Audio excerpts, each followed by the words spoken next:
Gaffer, looking ahead to this weekend's game at Rotherham, you must be really looking forward to getting back in the dugout. I don't think I'll be in the dugout very often. Side of the pitch, supporting the players, taking in the atmosphere. We've got unbelievable support when you consider the allocation of away tickets has been sold out. I think sold out Wednesday. Wow, it's amazing. So looking forward to the occasion, the opportunity to lead out my hometown club, me and David. Brilliant, superb, but with earth business, against the opponents. Rotherham, good side. We're away from home, but looking forward to the challenge. And we've had a good week's training, couple of weeks training, preparing the players. So let's take it on. Yeah, how have the lads been since your arrival? Brilliant, enthusiastic, bought into everything.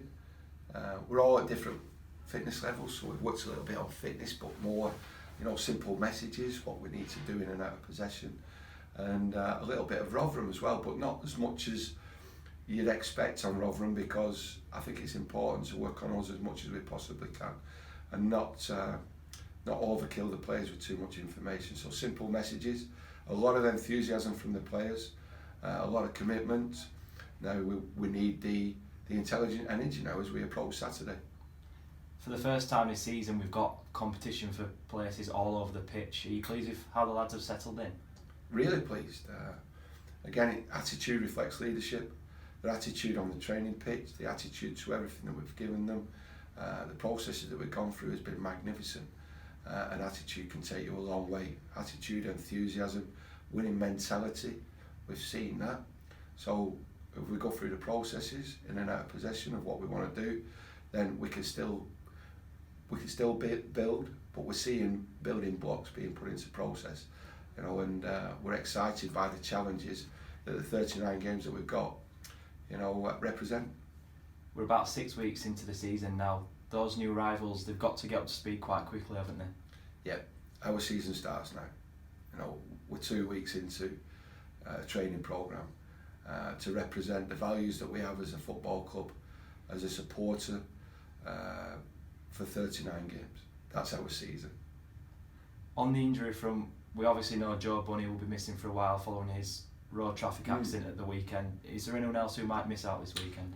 There is, but again, I don't want to really allude too much to who's not available, but we've had 1 or 2 training ground injuries, which happens at any football club. So we're mindful of not exposing too much our options for the weekend with certain injuries, but we can talk about the training ground injuries probably after the game at Rotherham. But 1 or 2 players, they're being held back a couple of weeks.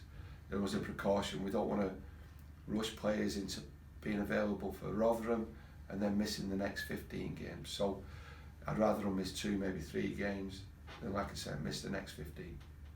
Rotherham, of course, the opponents this weekend. You mentioned there that they're a good side. They got relegated from the Championship last season, and they've probably had a slower start than what they would have wanted. What are you expecting from them this weekend? Tough challenge. Warney, always had good games against Rotherham and himself. I've got a lot of respect for Rotherham, the coaching, the way that they play. But we're optimistic. Why not be? It's a challenge. You've got to be competitive first and foremost. You've got to be aware of the opponent's strengths and weaknesses.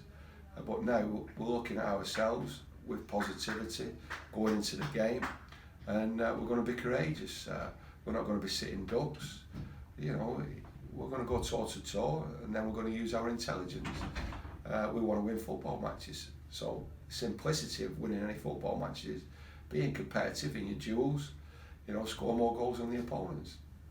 You touched on it earlier in the interview, but the Wanderers support this weekend, absolutely unbelievable. 2,500 fans going to South Yorkshire on Saturday. It's great support, isn't it?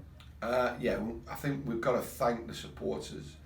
We've been warmly welcomed as a management team, and we live in Bolton. We support Bolton. We're Boltonians, and we've been welcomed wherever we've been in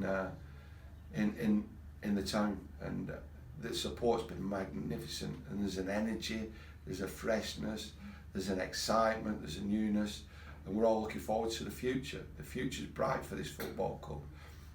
Magnificent owners have taken over, you know, who've got the heartbeat of this community at the head of their interests, and from a football perspective, we're going to reflect the values of the supporters, and we've had great support and we'll continue to get great support. But on Saturday, and for the supporters who couldn't make the game, we'll represent you.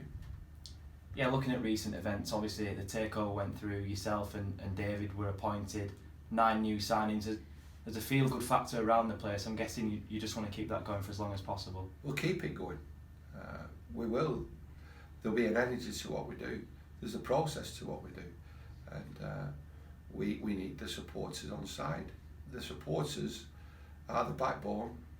They are the backbone of any football club. Whether you're successful or not successful, we plan on being successful. This is the giants of a football club. We have a giant support group, and the supporters, the fans, you know, this is your time to phoenix this football club again to the greatness that we've experienced in the Premier League, for example.